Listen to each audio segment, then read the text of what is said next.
మీ business ఏదైనా మీ ఊర్లో promotion చేయాలంటే అది సుమన్ టీవీతోనే సాధ్యం. ఇప్పుడే సంప్రదించండి. Last Sunday that is on 13th నాడు హసన్పర్తి పోలీస్ స్టేషన్ పరిధిలోని కాకతీయ వాంటేజ్ విల్లాస్లో ఒక లేడీ డాక్టర్ హ్యాంగింగ్ చేసుకుంది, చనిపోయిందని చెప్పేసి వచ్చిన సమాచారం మేరకు హసన్పర్తి పోలీస్ వెళ్ళి చూడగా ఇది నిజమేని తెలిసింది. అప్పటికే ఆ deceased was shifted to NSR hospital. వివరాల్లోకి వెళ్తే 13th నాడు సండే నాడు ఈవినింగ్ అవర్స్లో డాక్టర్ ప్రత్యూష అని she a dentist but currently practising in NSR hospital in దీని హాస్పిటల్ మేనేజ్మెంట్ కోర్స్ చేసింది. తను ఆక్స్ఫర్డ్ డెంటల్ కాలేజ్ కర్ణాటకలో మెడిసిన్ చేసిన తర్వాత బీడీఏ చేసిన తర్వాత సబ్సిక్వెంట్గా ఆ అమ్మాయి ఎంబీఏ ఇన్ హాస్పిటల్ మేనేజ్మెంట్ చేసి ప్రస్తుతం ఎన్ఎస్ఆర్ హాస్పిటల్లో మేనేజ్మెంట్ ట్రైనీగా తను జాబ్ చేస్తుంది. ఆ అమ్మాయి తన హస్బెండ్ సృజన్, అల్లాడి సృజన్ అని చెప్పేసి అతను cardio thoracic and vascular surgeon. తను ఎంజిఎం హాస్పిటల్ చేస్తాడు. అదే రీతిన మెడికవర్ హాస్పిటల్ హనుమకొండలో కన్సల్టెంట్గా చేస్తున్నాడు. వీరిద్దరికీ 2017 ఆగస్ట్ నెలలో, అంటే around 8 years 7 years 11 months back వీళ్ళిద్దరికీ అరేంజ్డ్ మ్యారేజ్ జరిగింది. వీరికి ఒక 7 years baby and 7 months baby, ఇద్దరు అమ్మాయిలు ఉన్నారు. వీరు ఈ యొక్క సృజన్ వాళ్ళ పేరెంట్స్ ఉంటారు, మధుసూదన్ అండ్ వాళ్ళ భార్య ఇద్దరు కలిసి సత్యవతిని చెప్పేసి ఈ సృజన్ వాళ్ళ పేరెంట్స్తో పాటుగా డాక్టర్ సృజన్, డాక్టర్ ప్రత్యూష, సృజన్ యొక్క పేరెంట్స్ నలుగురు కలిసి ఇక్కడ వాంటేజ్ విల్లాస్లో ఉంటున్నారు. అయితే గత కొంతకాలంగా ఈ భార్యాభర్తల మధ్య పరస్పర మనస్పర్ధలు, అనుమానాలు మొదలయ్యాయి. అవి కాస్త రోజుకు పెరుగుతున్నాయి. డిసీజ్ యొక్క మెయిన్ ఇప్పుడు ఈ రీజన్ ఏంటంటే, గత లాస్ట్ ఇయర్ నుండి సృజన్ ఒక సోషల్ మీడియా ప్లాట్ఫామ్లో యాక్టివ్గా ఉండే ఒక అమ్మాయితోని పరిచయం ఏర్పడి, ఆ పరిచయం కాస్త చాలా దగ్గర సంబంధంగా తయారైపోయి ఫ్రీక్వెంట్గా వారిద్దరి మధ్య వాట్సాప్లలో, ఇన్స్టాగ్రామ్లలో చాటింగ్స్ చేసుకోవడం, ఫోన్లు చేసుకోవడం, ఇవి తరచుగా ఎక్కువ జరుగుతున్నది కాస్త ఈ అమ్మాయి ప్రత్యూష గమనించి డాక్టర్ సృజన్తోని ఆర్గ్యుమెంట్ చేస్తూనే ఉంది. సో ఈ ఆర్గ్యుమెంట్ క్రమంలో ఒక స్టేజ్లో వాళ్ళు ఈ సృజన్ ఆమెను బెదిరించేవాడు. ఏంటంటే, నువ్వు ఇలానే ఎప్పటికంటే మాత్రం నేను ఆమెతో ఫ్రెండ్షిప్ కంటిన్యూ చేస్తాను, నీతోని విడాకులనే తీసుకుంటానని చెప్పేసి he went to the stage of even taking divorce from her. ఆ స్టేజ్కి వెళ్ళింది. ఇద్దరు అమ్మాయిలు, వాళ్ళకు చిన్నపిల్లలు. ఇక అతను ఎంత చెప్పినా మందలించినా కూడా అతని ప్రవర్తనలో మార్పు రావట్లేదని చెప్పేసి ప్రత్యూష తన యొక్క పేరెంట్స్కు చెప్పుకొని బాధపడేది. తర్వాత ఈ సృజన్ ఎవరితోనైతే పరిచయం పెంచుకున్న అమ్మాయితో కూడా మాట్లాడి వార్నింగ్ ఇచ్చినా కూడా వాళ్ళ మధ్య ఫ్రీక్వెన్సీ ఆఫ్ ఇంటరాక్షన్ అనేది ఎక్కువైపోయింది తప్ప తగ్గలేదని చెప్పేసి ఈ డిప్రెషన్లో పడిపోయింది ఆ అమ్మాయి.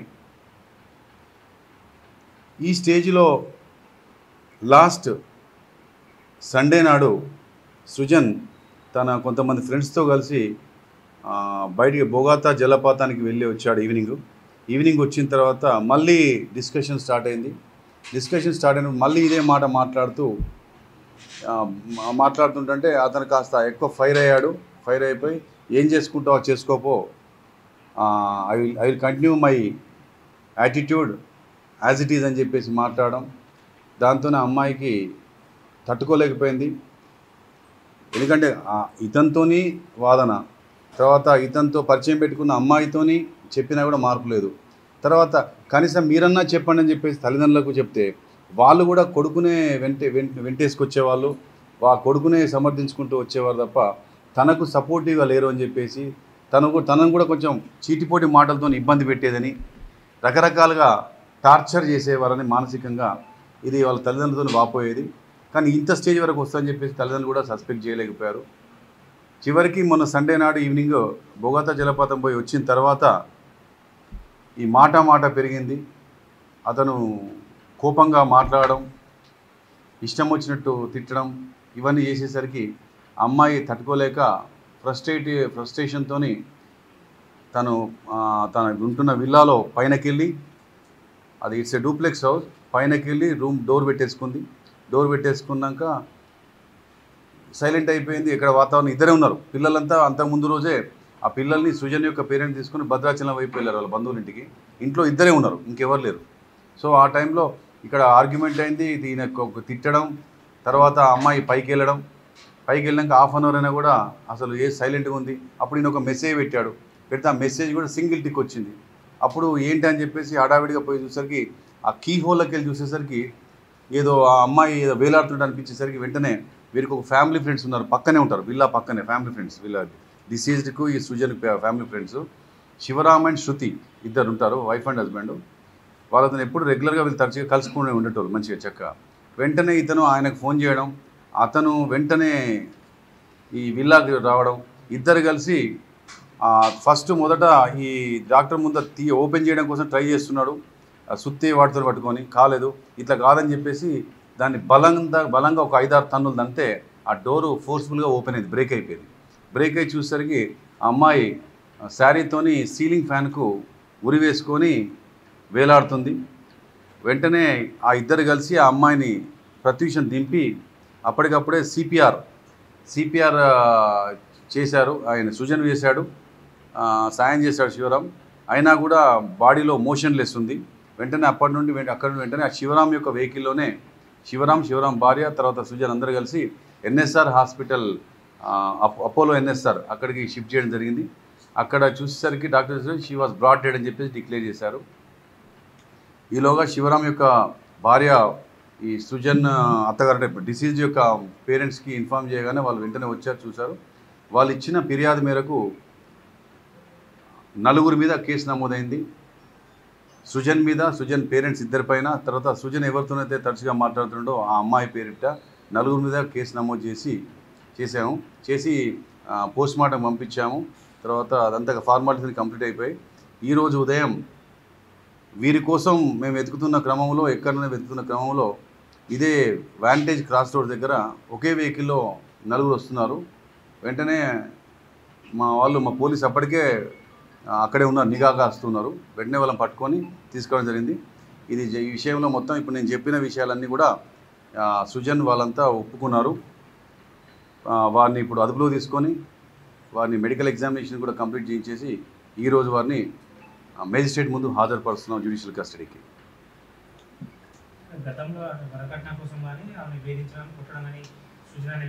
వరకట్నం ఇట్స్ క్లియర్ ఫ్యాక్ట్ దట్ పెళ్లి సందర్భంలో ఇతనికి ఒక కారు, తర్వాత 30 తులాల బంగారం, తర్వాత 30 లక్షల రూపాయల వరకట్నం కూడా ఇవ్వడం జరిగింది. వరకట్నం తీసుకున్నాడు. తర్వాత ఇక ఎప్పుడు కూడా ఇప్పుడు ఈ యొక్క ఫిజికల్ మెంటల్ టార్చర్ అనేది మెంటల్ టార్చర్ ఎక్కువ ఉంది. సో వరకట్నం అన్నీ వచ్చాయి, అన్నీ ఇచ్చాడు. ఇప్పుడు ఇల్లు కొట్టుకున్నాడు, అన్నీ అయిపోయాయి.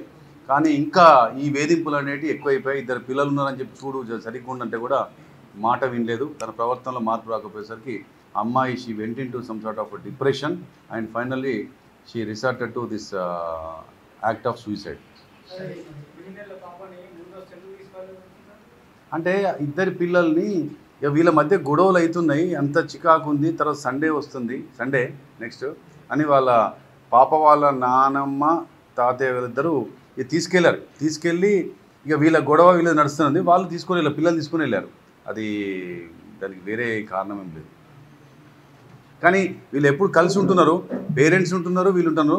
కనీసం ఏంటంటే ఈ ఉమ్మడిగా ఉంటున్నప్పుడు ఏంటంటే కొంచెం పేరెంట్స్ సర్ది చెప్పి బుద్ధి చెప్పి అమ్మాయిని చూస్తే అర్థమే చేసుకోవాలి. అరే అమ్మాయి 2 పిల్లలు, మరి ఇది పరిస్థితి ఎట్టో ఉంది, ఎటో పోతుంది, దారి తప్పుతుంది, ఎటో వ్యవస్థ ఎటో పోతుంది అని చెప్పి పిల్లగాడికి సరిగ్గా మందలించి అమ్మాయికి ధైర్యం చెప్పి మేము ఉన్నామని చెప్పేసి కొద్దిగా ధైర్యం చెప్పాల్సింది పోయి చెప్పలేకపోయారు. దానివల్ల ఈరోజు ఈ యొక్క అఘాయిత్యానికి ఆ అమ్మాయి ఒడిగట్టింది. ఆ అమ్మాయి పరిచయం ఒక 1 year, అరౌండ్ 1 year. అక్కడ మన మెడికవర్ హాస్పిటల్లో ఈ యొక్క వాళ్ళ మేనేజ్మెంట్ ఏంటంటే ఇంపార్టెంట్ స్పెషలిస్ట్లని ఎంగేజ్ చేసి వాళ్ళతో కొన్ని ఇంటర్వ్యూలు చేస్తుంటారు. అంటే ఈ రోజుల్లో ప్రచారం అనేది దానికోసం చేస్తుంటారు. ఆ ఇంటర్వ్యూ చేసే క్రమంలో సోషల్ మీడియాకి సంబంధించిన వాళ్ళను, కొంతమంది ఎక్కువ వ్యూస్ ఉన్న వాళ్ళను, ఎక్కువ లైక్స్ ఉన్న వాళ్ళను, ఎక్కువ ఫాలోవర్స్ ఉన్న వాళ్ళను ఐడెంటిఫై చేసి వాళ్ళ ద్వారా, వాళ్ళ అకౌంట్ ద్వారా ఈ యొక్క ఇంటర్వ్యూస్ని స్ప్రెడ్ చేస్తే ఎక్కువ మంది తెలుస్తుందని చెప్పేసి వాళ్ళని పిలిపించుకున్నారు. అప్పుడు ఏర్పడ్డ పరిచయం కాస్త ఎక్కువ పెరిగేసరికి అది కాస్త ఈ పరిస్థితికి వచ్చేసిందండి.